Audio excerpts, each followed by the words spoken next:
Now this is Rod, the designer of this fine playground for Prebbleton School. Can you tell me, Rod, you weren't here last weekend? No. So you didn't see the official tree planting? The tree planting? No, I didn't, but I heard about it. You heard about it? Very innovative. It was, it was. Yeah. I hope you've got it on film because it'll go through the OSH system. Rather well. No, good on it. That's how we used to do it, is to do all the poles by hand, but people, a lot of people can't do that. Right. And it's really neat to see it done here. Yeah, there must have been a dozen fine, strong men down here lifting poles with straps and... Good filming. I have, which is good. A couple of poles being put into place. Good. Now you've down here this weekend, everything's concreted up. Yep. Tyres have gone into place. Well, some of them. This one here's got 4, and we've got to put another 2 or 3 on top. So we've run out at the moment. Right. And so we'll call on the Firestone guys to see if we can get some more. Okay, and that will be today, hopefully, or? No, they're shut for a weekend. Right. So it'll have to be next weekend. Okay. But it doesn't matter because we can work around it and do that. Okay, so what's the next step? Tyres have come to a halt. These tyres have, see these big ones over here? What we're doing with these, the bigger the better, the taller the better. Is we're going to scoop out a hole and drop this into it and then backfill.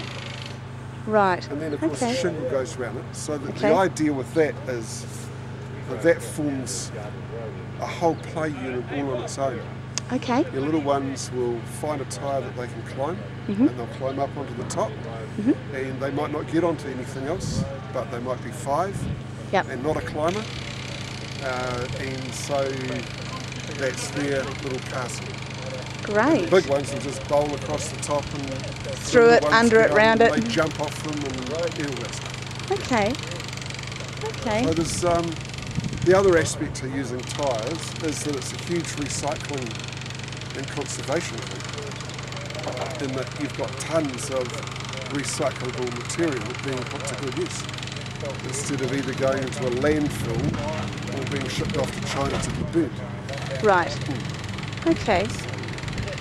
Okay, so these boys that are standing around discussing the loss of the lack of tyres today. No, they're actually in deep philosophical discussions. And they're trying to find, well, they aren't trying, they know the meaning of life, so they're now just getting it into a printable format. Okay. And the chaps down the end? Okay, we can walk down there. Yeah. Okay.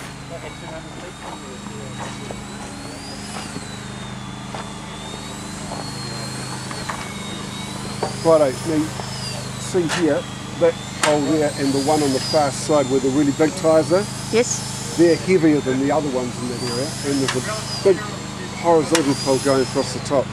Right. So he's getting it all ready now to go up and trim that to height, put a little V in it.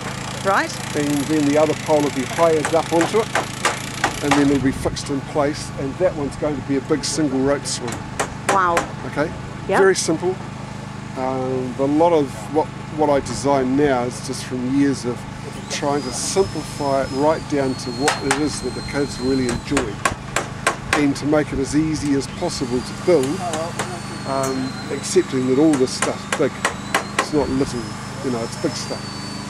No. And the little ones obviously get as much enjoyment out of this kind of playground as the big kids? It's different enjoyment. They get it out because there are lots of areas, where timid children can't go. Right. But what I've noticed is that you have a kid come up to you maybe in 18 months, and you just hear them say, or they come up to another child and say, I went over such and such today. And you go, oh yeah. And then you go, what? And you actually find that they've been planning to go over a certain thing for months. And so it's a real source of achievement. Great. But there's lots of areas where the little, smaller children can get onto. Yes. Now I've got 2 boys in their 20s now, but the older boy would climb up onto these, up onto the net, which is about there. Right.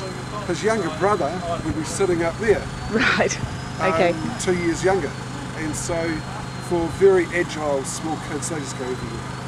They work Okay. out how to do it the way they go. Fantastic.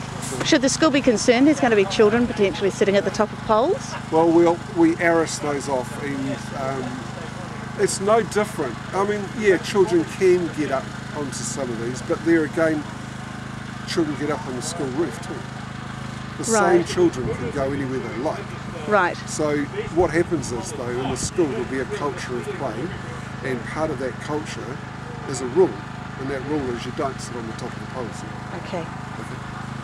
It's just like you ride with a helmet, mum and dad aren't looking and the helmet doesn't go on, well, yeah, okay.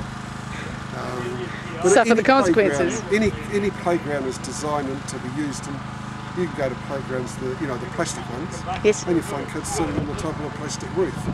They're not designed for that. Yeah, I know the type. I've got two of them. But it's not a normal thing because it's enough to do. Okay. In one school that I was actually working at as a teacher, and I did my very first playground, I put poles in that were about 3.5 metres high, Yes.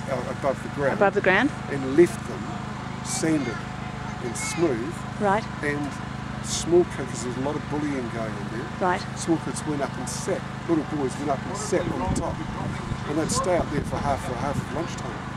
Avoiding everybody. Well, the heavies couldn't climb because they're not strong Great. enough, you see. So Good. I have Good. no difficulty with kids being able to climb, as long as you don't panic. As long as you teach them the rules.